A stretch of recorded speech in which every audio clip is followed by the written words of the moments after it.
अन्नदाता, पग पग पर है संग तुम्हारे अन्नदाता। लहू किसानों का बन के पसीना सींचता है धरती का सीना। मेहनत का तेरी हक दिलवाने, नई तकनीक नई खोज बताने। पशुधन को गुणवान बनाना, पौध सुरक्षा को सिखलाना, खेती के सब गुर समझाने, भारत का सरताज बनाने। आठों पहर है संग तुम्हारे अन्नदाता, अन्नदाता। नमस्कार, मैं हूं आपके साथ रुचि और आप सभी दर्शकों का अन्नदाता कार्यक्रम में स्वागत करती हूं। हर रोज की तरह कार्यक्रम में लेकर आई हूं खेतीबाड़ी से जुड़ी हुई बहुत सी लाभकारी जानकारियां। तो चलिए सबसे पहले देखते हैं क्या है विशेष आज के कार्यक्रम में। गन्ने की फसल में लगने वाले रोगों के नियंत्रण पर जानकारी, पशु आहार बट्टिका बनाने की विधि और इसके महत्व पर जानकारी, पंतनगर द्वारा प्रेक्षित कृषि आधारित मौसम पूर्वानुमान और कृषि सलाह।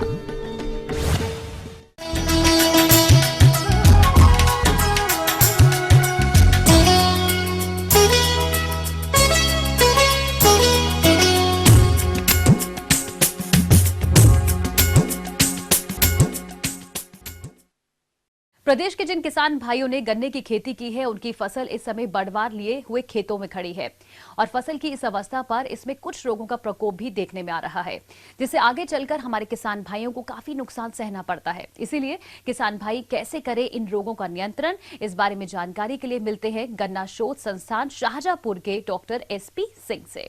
इसमें बहुत सी ऐसी बीमारियां हैं, जैसे गन्ने में लाल सड़न है जिसको हम कैंसर कहते हैं। वो जैसे आदमी के शरीर में कैंसर होता है, उसी तरह ये गन्ने का कैंसर है। इसका भी कोई कंट्रोल नहीं है। दूसरा है कंडुआ, जो वर्ष में हमेशा लगभग कहीं किसी न किसी रूप में थोड़ा चाहे ज़्यादा दिखाई देता है। तीसरा है उकठा, विल्ट। विल्ट को तो हम कंट्रोल कर सकते हैं ट्राइकोडर्मा के कल्चर से, और इसको 10 kg प्रति हेक्टेयर की दर से इसको हम इस्तेमाल कर सकते हैं बुआई के समय, या जब पौधे जब जम जाते हैं पानी देने की दशा में, उसके बाद हम इस्तेमाल कर सकते हैं। ये GSD है, GSD को हम हार्ट वाटर ट्रीटमेंट से कंट्रोल किया जा सकता है। और तीसरा है पोका बोइंग। पोका बोइंग तो नई बीमारी है। ये गन्ने में पत्तियों पे ऊपर सफ़ेद रंग के जो है पैच दिखाई देते हैं और पत्ती एक दूसरे से लपेट लेते हैं। तो उसका 3 फेस होता है। पहला है क्लाटिक फेस, दूसरा है पोका बोइंग फेस, तीसरा है नाइफ कट फेस। 3 फेस में ये होते हैं। देखिए पहला, देखिए आपको दिखाई दे रहा होगा, ये पहला फेस है, इसको कहते हैं क्लाटिक फेस, जो पत्ती में एक दूसरे को लपेट लेते हैं। दूसरा है ये आपका टॉप रॉड फेस जो दिखाई दे रहा है। तीसरा है नाइफ कट फेस। ये फेस जो सेकंड फेस है टॉप रॉड फेस, ये थोड़ा सा खतरनाक है। तो इसको नियंत्रण करने के लिए कॉपर ऑक्सीक्लोराइड 0.2% का अगर हम छिड़काव करते हैं, काफ़ी हद तक ये इसका नियंत्रण कर सकते हैं हम लोग। इसके लिए आप GSD देखिए, ये है लिप स्काल्ड। लिप स्काल्ड में गन्ने की पत्ती जब आप गन्ने को चीरेंगे तो आपके पतले पतले रेसे टाइप के दिखाई देते हैं। ये सबसे बड़ी पहचान है इसका लिप स्काल्ड का। सेकेंड है GSD ग्रासी सूट का। ये पौधे जो है हम लोग की लापरवाही, थोड़ी सी भी लापरवाही, गन्ना बोआते हैं उस समय अगर हम उसको कायदे से अगर निकाल दें तो काफ़ी हद तक चारे में इसका इस्तेमाल कर सकते हैं। और जब बोते समय हेल्दी गन्ना मिल जाएगा, इसको हम आराम से बो सकें, क्योंकि इसमें पत्ती जो है सफ़ेद दिखाई देने लगती है, क्लोरोफिल जो है नहीं बन पाता है, पौधे अपना भोजन नहीं बना पाते हैं और ये झाड़ी टाइप का हो जाता है। इसलिए हम इसको कहते हैं घासी प्रोह रोग। आप देख रहे हैं विल्ट, उकठा इसको कहते हैं। आप जब भी उखाड़ेंगे कहीं, एकदम ऐसा लगता है जैसे गन्ने में कोई वजन ना हो, और इसको तोड़ते हैं तो ये टूटता नहीं है, गन्ने गांठों से पचक जाता है। ये सबसे बड़ा इसका पहचान है। इसको कंट्रोल किया जा सकता है, वही जो ट्राइकोडर्मा कल्चर की बात कर रहे थे, या यहाँ अंकुश के नाम से बनता है। इसको 10 kg प्रति हेक्टेयर की दर से बोते समय, या उसको पौधे जब जम जाए तब पानी देने की दशा में। तीसरा ये आप देखें कंडुआ है। कंडुआ जो है जब पौधे बढ़ते हैं इसकी पत्ती एकदम नुकीली और उसके कोप से एक काले रंग का कोड़ा निकलता है। अगर किसान भाई ध्यान देंगे तो इसको हम क्या करेंगे, पॉलीथीन बैग में या प्लास्टिक के बोरी में इसको काट के निकाल देंगे तो इसका स्पोर जो है, जो देख रहे होंगे सफ़ेद झिल्ली से ढका हुआ है, और ये जब बढ़ जाता है तो ये फटने लगता है। फट के स्पोर्स में बहुत सारे गिरने लगते हैं नीचे, और पानी की मदद से, चाहे वो खेत में दे रहा हो, चाहे वो बरसात हो रही हो, ये माध्यम से एक खेत से दूसरे खेत में पहुंच जाते हैं। जैसा कि गन्ने का क्षेत्रफल अपने प्रदेश में काफी बड़ा है और हमारे बहुत से जागरूक किसान रोग रोधी प्रजातियों का चयन करके उन्नत तकनीक से इसकी खेती कर रहे हैं, लेकिन कई किसान ऐसे भी हैं जो तकनीकी बातों का पूर्ण रूप से पालन नहीं करते हैं, जिससे इनकी खड़ी फसल में विभिन्न प्रकार के रोग लग जाते हैं। कुछ बीमारियों का प्रबंधन तो किसान भाई खड़ी फसल में कर लेते हैं, लेकिन कुछ बीमारियां ऐसी हैं जिनका खड़ी फसल में बिल्कुल ही नियंत्रण नहीं हो पाता है, जिससे किसानों को भारी नुकसान उठाना पड़ता है। गन्ना बोते समय 3-4 चीज़ों का अगर ध्यान रखा जाए तो बीमारी नहीं लगेगी। मुख्यतः पहले क्या है, स्वस्थ बीज का चयन सबसे जरूरी है कि बीज हम जो ले रहे हैं वो स्वस्थ है कि नहीं है, कहीं से भी प्रकार के कोई कीड़े तो नहीं है, बीमारी तो नहीं है। और चूंकि गन्ना किसान लाता है दूसरी खेत से अपने खेतों पे लाने पे, ट्रांसपोर्टेशन पे हो सकता है उसकी आंखें कुछ खत्म हो जाती है, बोते समय वो देखता है कि कितना जमा हुआ कितना नहीं है, तो उसका भी कारण है। तीसरा है कि खेत के पहले ये देख लें कि ये अपलैंड की वैरायटी अगर चल रही है, अच्छी वैरायटी है, तो उसको अपलैंड पे लगाएं, लो लैंड पे न लाएं। अगर अपलैंड पे बोएंगे तो निश्चित रूप से उसका अच्छा असर पड़ेगा। और तीसरा है फसल चक्र, मतलब क्रॉप रोटेशन बहुत जरूरी है, क्योंकि हमारे किसान भाई क्या कर रहे हैं, लगातार गन्ने पे गन्ना बो रहे हैं, उससे भी हमारे जो है जो रेड ब्लड के या बीमारियों के जो इन्फेक्शन है वो किसी न किसी रूप में सॉइल में रहते हैं। इसलिए जरूरी है सॉइल ट्रीटमेंट करना। और गन्ने को जब बोते हैं तो बायोस्टीन का 0.1% बना के कम से कम 2 से 3 मिनट अगर उसमें हम डाल देते हैं तो उससे 2-3 फायदे ये होंगे कि एक तो उसमें जो गन्ने के सेट में जो चीनी की मात्रा है वो घुल जाएगी और उसका जमाव अच्छा होगा। दूसरे कम से कम उसमें रोकने की क्षमता उसमें बढ़ जाती है। और सबसे ज़रूरी है कि फील्ड में किसानों भाइयों का पहुँचना। रोगिंग मस्ट इसलिए है कि जुलाई से लेके जुलाई, अगस्त, सितंबर ये 3 महीना ऐसे है जिसमें बीमारी का ज़्यादा चांस रहता है। चाहे कोई बीमारी हो गन्ने से संबंधित, वो किसी न किसी रूप में आता है। अगर खेत पर किसान भाई अगर पहुँचे समय समय पे तो निश्चित रूप से वो दवाई का या आवश्यकता पड़े उसको उखाड़ के बाहर निकालने की, वो सब प्रोसेस जो है वो किसान भाई कर लेंगे। ये थी कुछ उपयोगी जानकारियां। आप लेते हैं यहाँ पर एक छोटा सा ब्रेक, जल्द लौटेंगे और कार्यक्रम में आगे हैं महत्वपूर्ण जानकारियां। आप बने रहिए हमारे साथ।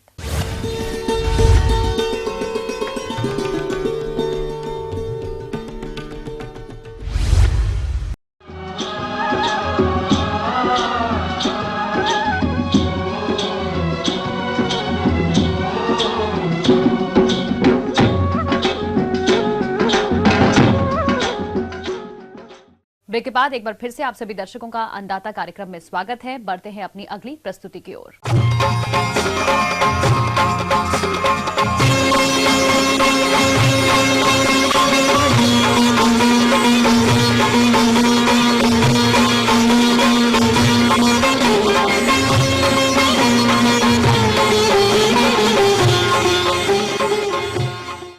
प्रदेश के बहुत से किसान भाई गाय भैंसों का पालन करते हैं, लेकिन उनके दुधारू पशुओं में कुछ जरूरी पोषक तत्वों की कमी के कारण कुछ समस्या देखने में आती है, जिसका विपरीत प्रभाव पशु के शारीरिक विकास और दुग्ध उत्पादन पर पड़ता है। इसीलिए किसान भाई इस तरह की समस्याओं से बचने के लिए आहार बट्टिका को कैसे बनाएं तथा इसे कितनी मात्रा में अपने पशुओं को खिलाएं, इस बारे में जानकारी दे रहे हैं एक विषय विशेषज्ञ डॉक्टर A.K. पटेल। किसान भाइयों, हम ये आपको बताना चाहते हैं कि पशु पोषण में विशेषकर मरुस्थल एरिया के अंदर, विशेषकर गर्मियों के दिनों में या अकाल की स्थिति में चारे की कमी हो जाती है और इसकी वजह से ये पशुओं का उत्पादन कम हो जाता है। इनमें प्रजनन क्षमता जो है, ज़्यादा से ज़्यादा बच्चे देने की क्षमता, ये भी कम हो जाती है। और साल भर में जैसे ज़्यादातर एक बच्चा देते हैं, कभी कभी साल भर में बच्चा देती भी नहीं है। किसान भाइयों, हमारे पशुओं में कई प्रकार की समस्याएं आती है। पशु समय पर गर्भित नहीं हो पाते और इस वजह से उनके उत्पादन एवं स्वास्थ्य पर प्रभाव पड़ता है। तो इसी समस्या को देखते हुए हमारे वैज्ञानिकों ने आहार बट्टिका तैयार की है।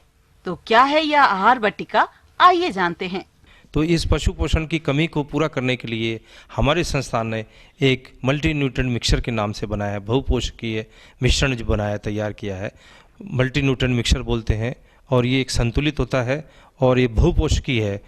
पशुओं को ये अच्छी मात्रा में विभिन्न प्रकार के विटामिन्स और खनिज लवण आदि देता है, जिससे पशुओं को इस अकाल की स्थिति में और या कम चारे की स्थिति में ये बहुत गुणकारी है और पशुओं का उत्पादन न केवल बढ़ाता है बल्कि पूरा मेंटेन भी कर सकता है। 10 किलो पशु आहार बनाने के लिए 5 किलो 200 ग्राम हम गुड़ लेते हैं, शीरा लेते हैं, और 3 किलो 700 ग्राम चापड़ प्रयोग में लेते हैं, और नमक लेते हैं 500 ग्राम, और ग्वार चूरी है जो 600 ग्राम लेते हैं, और खनिज जो लवण है जिसमें विभिन्न प्रकार के खनिज लवण होते हैं वो 500 ग्राम लेते हैं, और ग्वार गम करीब करीब 100 ग्राम लेते हैं, और यूरिया जो है वो 1% यानी कि 100 ग्राम यूरिया लेते हैं। तो इन सब को जो अब मिला के जो पशु आहार बनता है, तो इस प्रकार ये पशु आहार बहुत सस्ता है, जिससे पशुओं को उत्तम और संतुलित पशु आहार मिलता है।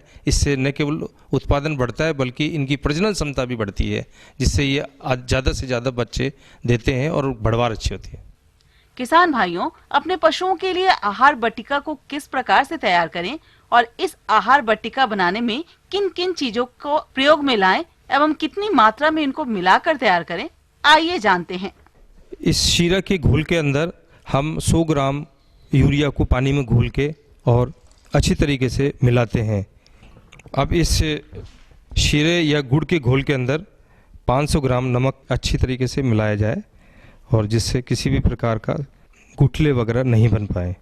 अब नमक के बाद 500 ग्राम खनिज लवण भी डाल रही है, जिसमें कि विभिन्न प्रकार के खनिज लवण भी है और साथ में विटामिन्स भी हैं, विशेषकर विटामिन ए और विटामिन डी।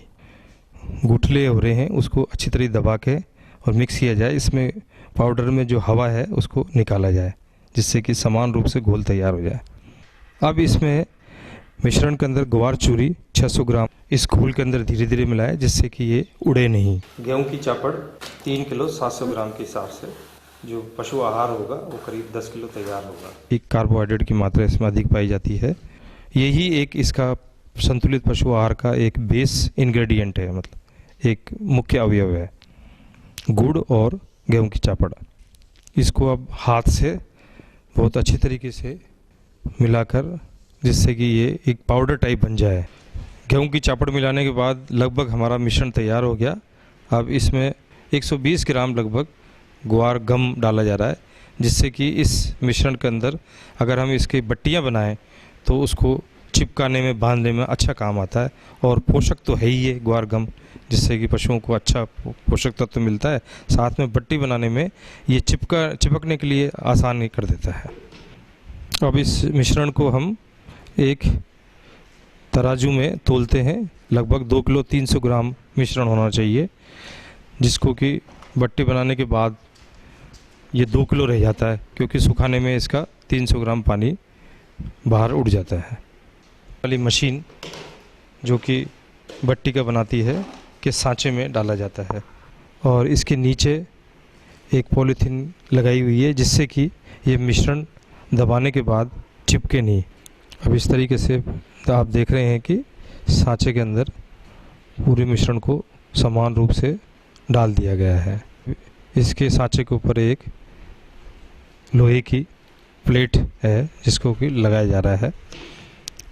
अब इस सांचे को, जो कि हाथ से चलने वाली मशीन है, उसके नीचे लेके जा रहे हैं, और इस मशीन से इस मिश्रण को दबाया जाएगा, जिससे कि इस मिश्रण के अंदर ज़्यादा से ज़्यादा दब सकता है और ये एक कठोर रूप में बट्टी बन जाएगी, जो कि जगह भी कम घेरेगी। इस तरीके से देख रहे हो आप कि मशीन को हाथ से चलने वाली एक स्क्रू ड्राइवर से दबाया जा रहा है। अब इस सांचे को बाहर रखा जाता है। सांचे को पैर दबा के बाहर निकाला जा रहा है। अब आप देख रहे हैं कि ये पशु आहार बट्टिका तैयार हो गई है। इस पशु आहार बट्टिका को किसी भी सूखे स्थान पर रख दिया जाता है, जिससे इसमें उपस्थित पानी निकल जाए और ये सूख जाए। सुखाने के बाद आप देख रहे हैं छाया में रख दिया जाता है और इसको आप लगभग 6 महीने तक प्रयोग कर सकते हो सूखने के बाद। और सूखने के बाद इसमें इसको एक महीन कागज़ से, जिसमें कि इस पशु आहार बट्टिका का जो इसमें अवयव हैं वो भी लिखे जा रहे हैं और इसका पशु आहार बट्टिका कंपोजिशन जिसे कहते हैं पूरा लिखा जा रहा है, इस कागज़ में रख दिया जाता है। इससे ये एक सुरक्षित रहती है और सूखी बट्टिका में कोई किसी भी प्रकार के जीव जंतु भी नहीं आते हैं। इस पशु आहार बट्टिका लगभग 2 किलो की वजन की होती है। सूखने के बाद इसकी जो कॉस्ट है लेबर की कॉस्ट के हिसाब से ये 64 रुपये प्रति बट्टी के हिसाब से बेची जाती है। ये बट्टी अगर हम अपने पशुओं को, विशेषकर गाय और भैंसों को अगर देते हैं, ठाणी में रखते हैं, तो ये लगभग 7 से लेके 10 दिन तक चलती है। और इसके फ़ायदे बहुत हैं क्योंकि पशु इस बट्टिका को चाटने के बाद इसमें एक तो क्या होता है, खनिज लवण की जितनी भी कमी होती है शरीर में वो पूरी हो जाती है और पशु पानी ज़्यादा पीता है और सूखा चारा अच्छा खाता है। इससे वो पशु आस-पुष्ट होता है, स्वस्थ रहता है, तंदुरुस्त रहता है। साथ में इसका जो दूध उत्पादन है उसमें भी काफ़ी बढ़ोतरी देखी गई है। ये देखा गया है गाँव में प्रयोग के आधार पर कि दूध उत्पादन करीब 10 से लेकर 25% तक बढ़ जाता है प्रतिदिन के हिसाब से अगर देखा जाए। ये निर्भर करता है कि उस पशु की जो खिलाई पिलाई है वो कैसी है। अगर पशु की खिलाई पिलाई कमज़ोर है किसान के यहाँ तो उत्पादन 25% तक बढ़ सकता है और खिलाई पिलाई अच्छी है तो कम बढ़ता है। तो ये उन पशुओं के लिए विशेषकर कारगर है जो पशु मरुस्थल में चराई पे जाते हैं और उनको किसान भाई अच्छा खाना नहीं दे पाते हैं, चारा नहीं दे पाते हैं और संतुलित विशेषकर दाना नहीं दे पाते हैं। तो उस केस में ये देखा गया बट्टिका अच्छी कारगर है और ये सस्ती भी पड़ती है और ये विशेषकर संतुलित होने की वजह से पशुओं में जितने भी प्रकार के अवयव होते हैं, खाद्य पोषण अवयव जैसे प्रोटीन है, कार्बोहाइड्रेट है, वसा है, खनिज लवण, विटामिन आदि की सभी की पूर्ति संतुलित रूप में हो जाती है। तो ये बड़ा उत्तम ये साधन है पशु पोषण, जो पूरक पशु बोलते हैं, आहार है। और ये हमारे यहाँ संस्था में भी उपलब्ध है और विभिन्न प्रकार की संस्थाओं में बनाया जा रहा है। तो हमारे यहाँ से अगर कोई किसान भाई या किसी भी प्रकार के NGO वगैरह लेना चाहें तो वो ले सकते हैं। ये जो आप देख रहे हैं ये पूरक पशु आहार है मिश्रण। जैसे कि आपने पहले देखा था कि वो तो बट्टी थी और इस मिश्रण को अगर बट्टी नहीं बनाया जाए तो हम इस मिश्रण को सूखा के धूप के अंदर पाउडर के रूप में पशुओं को दे सकते हैं। आहार जो मिश्रण है आप देख रहे हैं ये करीब 28 रुपये प्रति किलो के हिसाब से पड़ता है और किसान को उपलब्ध कराया जा सकता है। और अगर किसान भाई रोज़ भी नहीं दे पाए, कभी कभार अगर भूल भी जाए तो इसमें कोई विशेष प्रकार का प्रभाव नहीं आता है। इसकी अगर हम देखा जाए तो लगभग जो कॉस्ट है वो 3 रुपये 35 पैसे प्रतिदिन के हिसाब से पड़ती है। आगे और भी है कुछ रोचक जानकारियां, यहाँ पर रुकेंगे एक और ब्रेक के लिए, जल्द हाजिर होते हैं।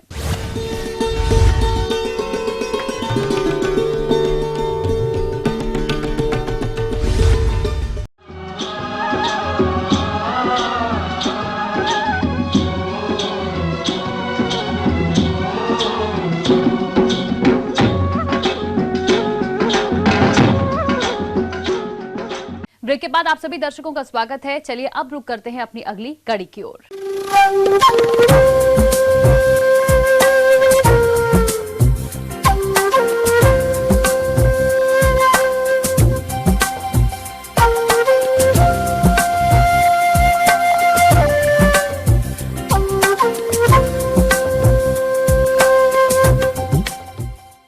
मौसम के अनुसार प्रबंधनों पर ही टिकी है आपकी खेती बाड़ी, इसीलिए मौसम पूर्वानुमान और उस पर आधारित साप्ताहिक कृषि सलाह इस प्रकार है। कृषि एवं मौसम विभाग के वैज्ञानिक डॉक्टर HS कुशवाहा द्वारा भेजे गए मौसम पूर्वानुमान रिपोर्ट के आधार पर इस सप्ताह पंतनगर एवं इससे लगे उत्तराखंड राज्य के ऊधम सिंह नगर एवं नैनीताल जिलों के मैदानी क्षेत्रों तथा इससे लगे पश्चिमी उत्तर प्रदेश के मुरादाबाद, रामपुर, बिजनौर, पीलीभीत, शाहजहांपुर, बरेली एवं बदायूं जिलों में जल्दी कार्य समाप्त करने हेतु क्षेत्र में उपलब्ध कंबाइन का प्रयोग करें, लेकिन कंबाइन का प्रयोग करवाने से पहले खेत में सिंचाई हेतु बनाई गई मेड़ों तथा नालियों को तोड़वा दें।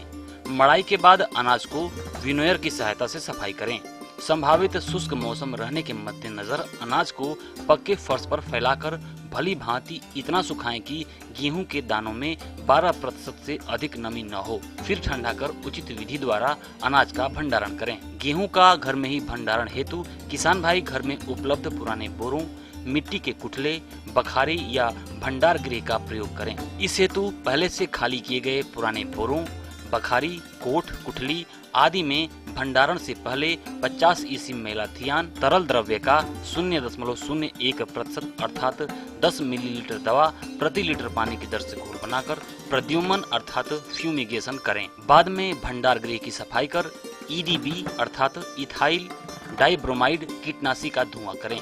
भंडारण के लिए अनाज में 3 मिलीलीटर EDB दवा की सीसी को प्रति कुंतल अनाज की दर से 5 से 6 इंच गहराई तक अनाज में घुसाकर संडासी की सहायता से दबाकर तोड़ दें तथा तुरंत ही मिट्टी से कोठ, कुठली, बखारी या भंडार गृह के सभी दरवाजे बंद कर दें। ध्यान रखें कि इसका प्रयोग वायुरोधी भंडार गृहों या संरचनाओं में ही करें। इस प्रकार भंडारित करने पर अनाज में घुन तथा पई आदि कीटों का प्रकोप न होने के कारण अनाज अधिक दिनों तक इन कीटों से सुरक्षित रहेगा। अतिरिक्त गेहूं के अनाज को बोरों में भरकर बेचने हेतु बाजार में ले जाएं अथवा निकटतम गेहूं खरीद केंद्र पर भिजवाएं। फरवरी मार्च में बोई मूंग एवं उड़द की फसलें इस समय फूल एवं फलियां बनने की प्रारंभिक अवस्था में हैं। साथ ही इस सप्ताह के ऐसे संभावित तापमानों में इन फसलों में सफेद मक्खी द्वारा फैलने वाला पीला मोज़ेक अर्थात पीला चित्रवर्ण रोग लगने की संभावना है। पहचान हेतु किसान भाई देख लें कि इस रोग के लगने पर पत्तियों पर गाढ़े पीले सुनहरे रंग के चकत्ते से बन जाते हैं। उग्र अवस्था में संपूर्ण पत्ती, तना एवं फलियां पीली पड़ जाती हैं। अतः इन लक्षणों के दिखाई देते ही फसल सुरक्षा हेतु मेटासिस्टॉक्स की 400 मिलीलीटर मात्रा का 400 लीटर पानी में घोल बनाकर प्रति एकड़ की दर से दोपहर बाद उस समय छिड़काव करें जब हवा की गति कम हो। साथ ही ऐसे मौसम में इन फसलों में पत्तियों के धब्बा रोग पर भी नजर रखें। इस रोग से ग्रसित पत्तियों पर गोलाई लिए हुए धब्बे बनते हैं जिनमें बीच का भाग हल्के राख के रंग का या हल्का भूरा या लाल सफेद रंग का हो जाता है। फलियों एवं तनों पर भी ये लक्षण दिखाई देते हैं। अतः इन रोगों से फसल सुरक्षा हेतु किसान भाई कॉपर ऑक्सीक्लोराइड या मैंकोजेब नामक फफूंदनाशी 800 ग्राम मात्रा का 400 लीटर पानी की दर से घोल बनाकर प्रति एकड़ दोपहर बाद छिड़काव करें। गन्ने की पेड़ी एवं नौलख दोनों ही फसलें यदि 70 से 75 दिन की हो गई हों तब 50 किलोग्राम यूरिया प्रति एकड़ की दर से पंक्तियों के बीच में समान रूप से बखेर दें तथा संभावित शुष्क मौसम के मद्देनजर गन्ने की फसल में 24 घंटे के अंदर सिंचाई कर दें। फिर ओट आने पर कुदाल की सहायता से गुड़ाई करें अथवा बैलों या ट्रैक्टर चलित कल्टीवेटर चला दें। जिन कृषक भाइयों के पास सिंचाई के साधन उपलब्ध हैं वे खेतों की उर्वरा शक्ति बढ़ाने हेतु हरी खाद वाली फसलें जैसे ढेंचा की पंत ढेंचा 1 किस्म की 8 किलोग्राम प्रति एकड़ बीज दर एवं उर्वरकों का प्रयोग कर इस सप्ताह बुआई करें।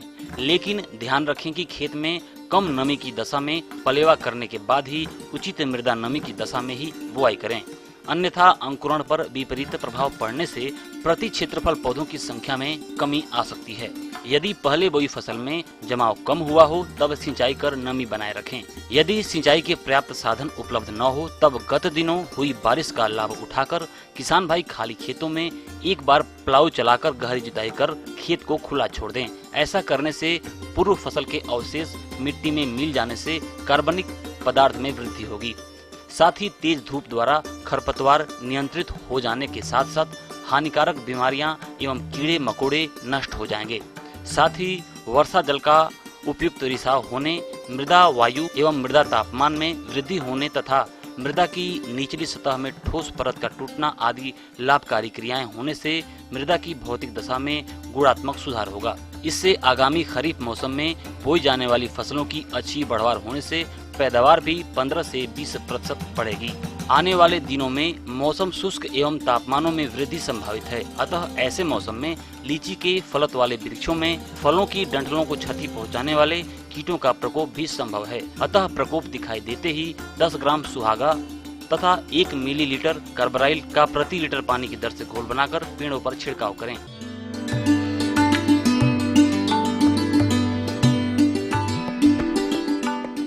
अन्नदाता हेल्पलाइन निशुल्क फोन संपर्क सेवा के माध्यम से आपके द्वारा पूछे गए कृषि से जुड़े प्रश्नों में से 1 या 2 महत्वपूर्ण प्रश्न को हम अपने कार्यक्रम में शामिल करते हैं। इसी के तहत आज का चयनित प्रश्न और उसका जवाब इस प्रकार है। निःशुल्क अन्नदाता हेल्पलाइन में आज हमने जिस प्रश्न को शामिल किया है उसे पूछा है हरसेनपुर बलिया के आनंद सिंह ने। आपने जीरो एनर्जी कूल चेंबर बनाने की तकनीक के बारे में जानकारी चाहिए है। देख रहे हैं ये शून्य ऊर्जा शीत कक्ष, ये किसानों के लिए जो है भारतीय कृषि अनुसंधान जो संस्थान है नई दिल्ली वहाँ से विकसित है। उन लोगों ने इसको ऑन फार्म स्टोरेज के लिए सब्जियों फलों के जो है जब ज़्यादा मात्रा में उत्पादन हो गया और उसको अगर फार्म पर होल्ड करके रखना है, स्टोरेज करना है कुछ दिनों के लिए बिना खराब हुए उसके लिए ये स्ट्रक्चर विकसित किया गया है। इसमें जैसा आप देख रहे हैं कि दो जो है दीवारें जो हैं ईंटों की सिंपल, इसमें 2 दीवार उठाई जाती हैं जिसके बीच में 3 इंच का गैप रखकर उसमें नदी की बालू जो है उसमें भर दी जाती है और ऊपर लोकली अवेलेबल मटेरियल का इसमें ढक्कन बना के रखा जाता है। तो इसमें ये है कि जब इसको तर रखा जाता है पूरी तरह पानी से बालू को, तो इसमें अंदर जो स्टोरेज जो सब्जी हम लोग स्टोर कर रहे हैं इसमें, तो उसका जो तापमान अंदर से और बाहर से 10 से 15 डिग्री हमको लेस मिलता है। तो इसलिए इसको कई बार किसानों का रेफ्रिजरेटर भी हम लोग कहा जाता है। और जब आपको मार्केट में अच्छा प्राइस मिले तब इसमें से जो भी आपका स्टोर्ड है जो प्रोडक्ट उसको निकाल के आप मार्केट में इसको बेच सकते हैं। और इसकी विशेषता ये कि लोकली अवेलेबल मटेरियल से बनता है, सिंपल। इसको कोई भी इसकी चरणबद्ध निर्माण विधि भी हम लोग जो उसको बताते हैं तो कोई भी अपने यहाँ कंस्ट्रक्ट करता है इजीली उसको कर सकता है। इसके कॉस्ट लगभग अभी कंस्ट्रक्शन का 4 से 5 हज़ार रुपया अभी लगभग पड़ता है। इसमें इसकी लंबाई चौड़ाई 165 सेंटीमीटर ये इसकी लंबाई है, चौड़ाई 115 सेंटीमीटर है, ऊंचाई इसकी 67 सेंटीमीटर। आराम से कैपेसिटी के अनुसार आप इसको घटाए बढ़ा सकते हैं, लेकिन इसी अनुपात में रखेंगे तो इफेक्टिव होगा। इसमें जो है हम ऐसी सब्जियां जो ज़्यादा डेलिकेट नेचर की नहीं है, हाई मॉइस्चर की नहीं है, जैसे आलू प्याज वगैरह, जैसे प्याज का कोई स्टोरेज या आलू का कोई स्टोरेज स्ट्रक्चर उपलब्ध नहीं है ऑन फार्म की बात कर रहा हूँ। कोल्ड स्टोरेज तक आदमी ले जाता है अपना, रख देता है पैसा देकर, लेकिन अगर उसको फार्म में होल्ड करके रखना है, कुछ दिनों के लिए बचाना है, तो ऐसी सब्जियां जो ज़्यादा दिन तक खराब नहीं हो सकती हैं। गोभी है, पत्ता गोभी है, जैसे बहुत प्रोडक्शन होता है, टमाटर वगैरह हैं या और भी चीज़ें हैं जैसे इस तरह की जो मिलती जुलती चीज़ें, वो सब इसमें स्टोर की जा सकती हैं। इसमें जो है कम से कम हफ्ता से 10-15 दिन तक रख सकते हैं। जब तापमान के ऊपर है, जैसे बाहर का तापमान बढ़ेगा इसमें अंदर का तापमान में आपको नेचुरली फर्क महसूस होगा। बस ये शर्त ये है इसमें मेंटेनेंस की, इसको बस आपको बालू को गीला रखना है, क्योंकि इसमें दोनों दीवारों के बीच से छिद्र जो है उसी के द्वारा एवापोरेटिव कूलिंग का सिद्धांत है, उसके द्वारा ये काम करता है स्ट्रक्चर। इसको ये कि सूर्य की डायरेक्ट रोशनी से बचाना जरूरी है, सावधानियों में ये है बस, लेकिन ये हवादार स्थान में ही बनाना इसको जरूरी।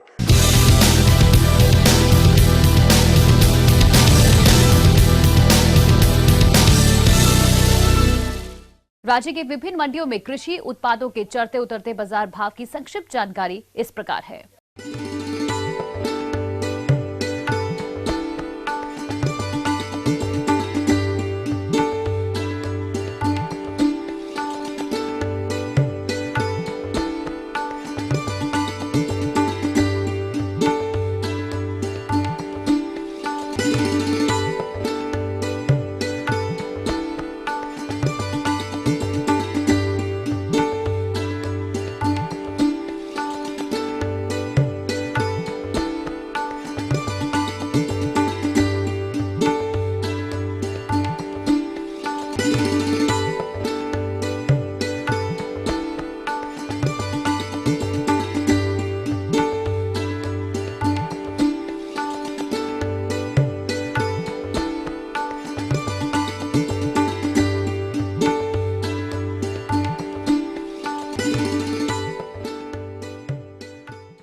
हमें उम्मीद करते हैं कि आज का कार्यक्रम आप सभी दर्शकों के लिए उपयोगी रहा होगा। किसान भाइयों, अन्नदाता आपकी सेवा के लिए संकल्परत है।